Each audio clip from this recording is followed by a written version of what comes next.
Hi friends, welcome back to our channel. இன்னைக்கு நம்ம பார்க்க போற இந்த அப்டேட்ல நம்ம தமிழ்நாடு அரசு கால்நடை பராமரிப்பு துறை சார்பில் நாட்டுக்கோழி வளர்ப்பு திட்டம் அப்படின்னு சொல்லி ஒரு திட்டத்தை வந்து கொடுத்திருக்காங்க. இந்த திட்டத்து மூலியமா நம்ம வந்து எப்படி வந்து பயனடைறது, இந்த திட்டத்துக்கு வந்து எப்படி அப்ளை பண்றதுக்கு என்ன ப்ரொசீஜர் வந்து ஃபாலோ பண்ணணும், இந்த திட்டத்துல நம்ம வந்து ஒரு பெனிஃபிஷரியா வந்து அப்ளிகபிள் ஆகணும் அப்படின்னா நம்ம என்ன ஒரு விஷயத்தை நம்ம வந்து ஃபாலோ பண்ணணும் அப்படிங்கறத பத்தி பிரீஃபா வந்து பார்க்க போறோம். இந்த வீடியோ வந்து ஸ்கிப் பண்ணாம அப் டு எண்ட் வரைக்கும் பாருங்க. கண்டிப்பா இந்த வீடியோ அப்படிங்கிறது உங்களுக்கு ரொம்பவே ஹெல்ப்ஃபுல்லா இருக்கும். நீங்க சொந்தமா வந்து ஒரு தொழில் முனைவோர் ஆகணும், சொந்தமா ஒரு பிசினஸ் வச்சு ரன் பண்ணணும் அப்படின்னு நினைக்கக்கூடிய ஒரு உமனா இருக்கீங்க அப்படின்னா கண்டிப்பா இந்த வீடியோ வந்து ஃபுல்லா பாருங்க. நீங்க ஜென்ஸ் பார்த்துட்டு இருக்கீங்க அப்படின்னா கண்டிப்பா இந்த ஒரு வீடியோவை உங்களுடைய வீட்டில் இருக்கக்கூடிய பெண்களுக்கும் இதை பத்தி தெரியப்படுத்துங்க. கண்டிப்பா அவங்கள வந்து நல்ல ஒரு வழிகாட்டு முறைகள்ல தொழில் முனைவோர் ஆகிறதுக்கு 99% அப்படிங்கிறது வாய்ப்பு இதுல வந்து அதிகமா இருக்கு. இதை பத்தி பிரீஃபா வந்து பார்க்க போறோம்.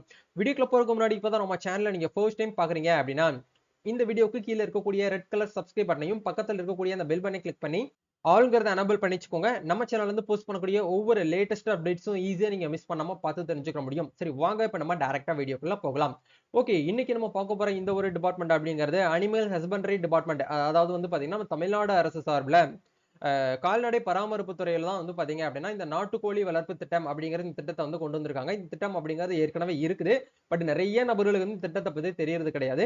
இது யாருக்கெல்லாம் வந்து இந்த திட்டம் அப்படிங்கிறது சூட்டபிளா இருக்கும் அப்படின்னா கிராமப்புறத்துல இருக்கக்கூடிய ஏழை விதவைகள், அதாவது வந்து பாத்தீங்கன்னா விடோவா இருக்காங்க பாத்தீங்களா, அவங்களுக்கு இது வந்து சூட்டபிளா இருக்கும். கைவிடப்பட்ட பெண்கள், கணவரால் கைவிடப்பட்ட டிஸ்ட்ரிபியூட் விடோ கேட்டகரி, அதே மாதிரி ஆதரவற்ற பெண்கள், அவங்களுக்கு வந்து எந்த ஒரு ஆதரவுமே கிடையாது, அவங்களுக்கு வந்து மகன் மகள்கள் இருந்தும் அவங்க தனியா தான் வந்து பாத்தீங்கன்னா வசிச்சு வந்துட்டு இருக்காங்க அப்படி இருக்கக்கூடிய கேட்டகரிக்கு அவங்க வந்து பொருளாதாரத்துல வந்து பாத்தீங்கன்னா கொஞ்சம் பின்தங்கி இருக்காங்க அப்படின்னாலும் அவங்க என்ன பண்ணிக்கலாம் அப்படின்னா வந்து இந்த இந்த ஒரு நாட்டுக்கோழி வளர்ப்பு திட்டத்துல வந்து ஜாயின் பண்ணிக்கலாம் அப்படிங்கறத கொடுத்திருக்காங்க. இந்த திட்டத்தை பத்தின விரிவாக்கம் அப்படிங்கறத பொறுத்த வரைக்கும் பயனாளிகளுக்கு 4 வாரம் வயதினுடைய 40 அசல் இள கோழி குஞ்சுகள் கொள்முதல் செய்ய 50% வந்து மானியம் வந்து வழங்கப்படும் அப்படிங்கிற கொடுத்திருக்காங்க. இது என்ன ப்ரோ 40 அசல் இள கோழி குஞ்சுகள் அப்படின்னு கேட்டீங்கன்னா வேற ஒண்ணும் கிடையாது. இப்போ எக்ஸாம்பிளுக்கு ஒரு கோழி குஞ்சு பொரிக்குது அப்படின்னா வந்து நம்ம எடுத்த உடனே அதை வந்து என்ன பண்ண முடியாதுன்னா அடுத்த கேட்டகரிக்கு வந்து கொண்டு போயிட முடியாது. ஒரு 4 வாரம் ஆயிடுச்சு அப்படின்னா அது ஓரளவுக்கு வந்து நல்லா நடக்கிறதுக்கு, நல்லா ஆக்டிவா இருக்கிறதுக்கு வந்து பாத்தீங்கன்னா ப்ராசஸ் ஆகும். அப்படி இருக்கக்கூடிய சுச்சுவேஷன்ல ஒரு கேட்டகரி நீங்க ஒரு பெனிஃபிஷரியில இருக்கக்கூடியவங்களுக்கு என்ன பண்றாங்கன்னா 40 அசின் இன கோழி குஞ்சுகளை வந்து பாத்தீங்கன்னா வாங்குறதுக்கு வந்து 50% மானியம் சப்சிடி அப்படிங்கறது கொடுத்திருக்காங்க. இப்ப எக்ஸாம்பிளுக்கு இப்ப 40 கோழி குஞ்சுகள் வாங்குறதுக்கு ஒரு 10,000 ரூபாய் வந்து செலவாகும் முதலீடு போடணும் அப்படின்னா அதுல 50% அப்படிங்கிறது வந்து 5,000 ரூபாய். 5,000 ரூபாய் நீங்க வந்து என்ன பண்ண தேவையில்லைன்னா டைரக்டா வந்து அவங்களுக்கு வந்து பே பண்ண தேவையில்லை. கவர்மெண்டே உங்களுக்காக வந்து என்ன பண்ணிடுவாங்கன்னா பே பண்ணிடுவாங்க. மீதி அமௌண்ட்டை மட்டும் நீங்க என்ன பண்ணா போதுமானது அப்படின்னா பே பண்ணா போதுமானது அப்படிங்கறத கொடுத்திருக்காங்க. இதுதான் வந்து திட்டத்தினுடைய நோக்கம். சரி, திட்டத்தினுடைய விவரம் சரிங்களா. 40 அசின் இன கோழி குஞ்சுகளை உங்களுக்கு வந்து கொடுத்துருவாங்க. சொந்தமா வந்து ஒரு லேண்ட் நல்லா இருக்கு, நல்லா வந்து பாத்தீங்கன்னா தோட்டம் இருக்கு, கொள்ளைகள்லாம் இருக்கு, அதை ஏதாச்சும் ஒரு வந்து பாத்தீங்கன்னா ஏதாச்சும் ஒரு ப்ராசஸ் பண்ணணும், ஆனா எந்த ஒரு ஐடியாவுமே எனக்கு கிடையல, ஆனா வந்து பாத்தீங்கன்னா நாட்டுக்கோழி வளர்க்கறதுக்கு எனக்கு வந்து நல்ல ஒரு கெப்பாசிட்டி என் கையில இருக்கு அப்படின்னு நினைக்கக்கூடியவங்க தாராளமாக நீங்க என்ன பண்ணிக்கலாம் அப்படின்னா ஹஸ்பண்ட் ஒய்ஃப் 2 பேர் சேர்ந்துமே நீங்க என்ன பண்ணிக்கலாம்னா இந்த ஒரு ப்ராசஸ் வந்து பண்ணிக்கலாம். பட் இந்த கேட்டகரியில கிராமப்புற ஏழை விதவைகள், கைவிடப்பட்ட பெண்கள், ஆதரவற்ற பெண்கள், இந்த 3 கேட்டகரியில நீங்க இருக்கிறீங்க அப்படின்னா உங்களுக்கு வந்து ஃபர்ஸ்ட் ப்ரியாரிட்டி அப்படிங்கிறது கொடுக்குறாங்க. இப்போ எக்ஸாம்பிளுக்கு ஒரு 100 அப்ளிகேஷன் போகுது அப்படின்னா இந்த கேட்டகரியில இந்த 3 கேட்டகரியில உங்க அப்ளிகேஷன் இருந்துச்சு அப்படின்னா உங்களுக்கு ஃபர்ஸ்ட் வந்து ப்ரியாரிட்டி அப்படி ப்ரிஃபரன்ஸ் வந்து கொடுக்குறாங்க. மீதி அதை தாண்டி தான் வந்து பாத்தீங்கன்னா மத்தவங்களுக்கு காமனா இருக்கக்கூடிய பெண்களுக்கு வந்து கொடுக்குறாங்க. இந்த ஸ்கீம்ல பெண்கள் மட்டும் தான் வந்து அப்ளை பண்ண முடியும், ஆண்கள் வந்து அப்ளை பண்ண முடியாது. உங்க வீட்டுல இருக்கக்கூடிய பெண்கள் வந்து பாத்தீங்கன்னா தாராளமாக வந்து பாத்தீங்க அப்படின்னா தொழில் முனைவோர் ஆகணும்னா இந்த கேட்டகரி இந்த மெத்தட் மூலியமா நம்ம என்ன பண்ணிக்கலாம்னா வந்து செயல்படுத்த முடியும் அப்படிங்கறத தெரிஞ்சுக்கோங்க. ஓகே, இப்போ இதுக்கு வந்து செயல்படுத்தக்கூடிய இடங்கள் அப்படிங்கறத பொறுத்த வரைக்கும் சென்னையை தவிர அனைத்து மாவட்டங்களிலும் ஒவ்வொரு ஊராட்சி ஒன்றியத்திற்கும் 100 பயனாளிகள் என திட்டம் செயல்படுத்தப்படுகிறது அப்படிங்கறத உங்களுக்கு வந்து கொடுத்திருக்காங்க. ஒவ்வொரு ஊராட்சிக்கும் நம்ம தமிழ்நாட்டுல 38 மாவட்டம் இருக்கு. 38 மாவட்டத்திலயுமே வந்து பாத்தீங்கன்னா ஊராட்சி ஒன்றியம் சார்பில் 100 பெனிஃபிஷரியை மட்டும் தான் வந்து தேர்ந்தெடுத்துக்க போறாங்க. அந்த 100 பெனிஃபிஷரியில நீங்க ஒரு நபரா ஆகணும் அப்படின்னா நம்ம சொல்லக்கூடிய அந்த ப்ரொசீஜரை மட்டும் நீங்க வந்து ஃபாலோ பண்ணுங்க. கண்டிப்பா உங்களுக்கு வந்து பெனிஃபிஷரி ஆக முடியும். தகுதி அளவுகோல் அப்படிங்கிற பொறுத்த வரைக்கும் பயனாளி வந்து ஏழை பெண்ணாக வந்து இருக்க வேண்டும். அதாவது உங்களுடைய இன்கம் அப்படிங்கிறது ரொம்ப லோவஸ்ட் இன்கமா இருக்கணும். பொருளாதாரத்துல பின்தங்கிய ஒரு பிரிவினரை சேர்ந்தவங்களா இருக்கணும். அதே மாதிரி வந்து பாத்தீங்கன்னா இடபிள்யூஎஸ் கேட்டகரியில இருந்தீங்கன்னா உங்களுக்கு இன்னமும் வந்து பாத்தீங்க அப்படின்னா ப்ரியாரிட்டி அப்படிங்கிறது வந்து கொடுப்பாங்க. அதே மாதிரி உங்களோட ரேஷன் கார்டு அப்படிங்கிறது வறுமை கோட்டுக்கு கீழே இருக்கு அப்படின்னா நீங்களும் வந்து என்ன பண்ணிக்கலாம்னா இதுல வந்து செலக்ட் ஆகிறதுக்கு சான்சஸ் அப்படிங்கிறது அதிகமா இருக்குது.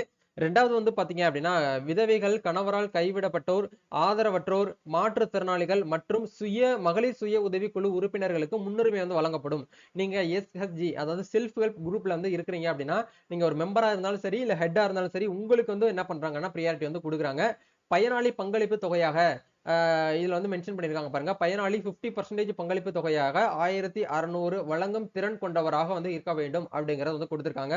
ஜஸ்ட் வந்து பாத்தீங்க அப்படின்னா ரூ. 1500 வர வழங்கக்கூடிய திறன் கொண்டவராக வந்து இருக்க வேண்டும். அப்ப இதுல வந்து இப்போ நம்ம வந்து எவ்வளவு செலவாகும் அப்படின்னா ஒரு ரூ. 3000 ரூ. 4000 சம்திங் தான் உங்களுக்கு வந்து செலவாகும். அதுல 50% வந்து கவர்மெண்டே உங்களுக்கு வந்து பங்களிப்பா வந்து கொடுத்துடுறாங்க. தேர்ந்தெடுக்கப்பட்ட பயனாளிகளின் 30% பேர் வந்து எஸ்சி, எஸ்டி பிரிவினரை சேர்ந்தவர்களாக வந்து இருக்க வேண்டும் அப்படிங்கிற வந்து கொடுத்திருக்காங்க. இப்ப 100 நபர்கள் அப்படின்னா அதுல 30% அப்படிங்கிறது எஸ்சி, எஸ்டி அந்த ஷெட்யூல் காஸ்ட்ல இருக்கக்கூடிய கம்யூனிட்டி பிரிவினருக்கு வந்து என்ன பண்ணிடுறாங்கன்னா ஒதுக்கீடு பண்ணிடுறாங்க. மீதி 70% வந்து யாருக்கு கொடுக்குறாங்க அப்படின்னா open category, general, OBC category, MBC, DNC இந்த கேட்டகரியில இருக்கக்கூடியவங்களுக்கு என்ன பண்றாங்கன்னா ப்ரியாரிட்டி அப்படிங்கறது வந்து கொடுக்குறாங்க. சோ இதுக்கு நீங்க அப்ளை பண்ணணும் அப்படின்னா என்ன ப்ரொசீஜரை முதல்ல ஃபாலோ பண்ணணும் அப்படிங்கறத நீங்க வந்து பாத்துக்கோங்க. ஃபர்ஸ்ட் ஆஃப் ஆல் இந்த ஸ்கீமுக்கு வந்து ஆன்லைன்ல வந்து அப்ளை பண்ண முடியாது. நிறைய பேர் அப்படி வந்து கேட்பீங்க.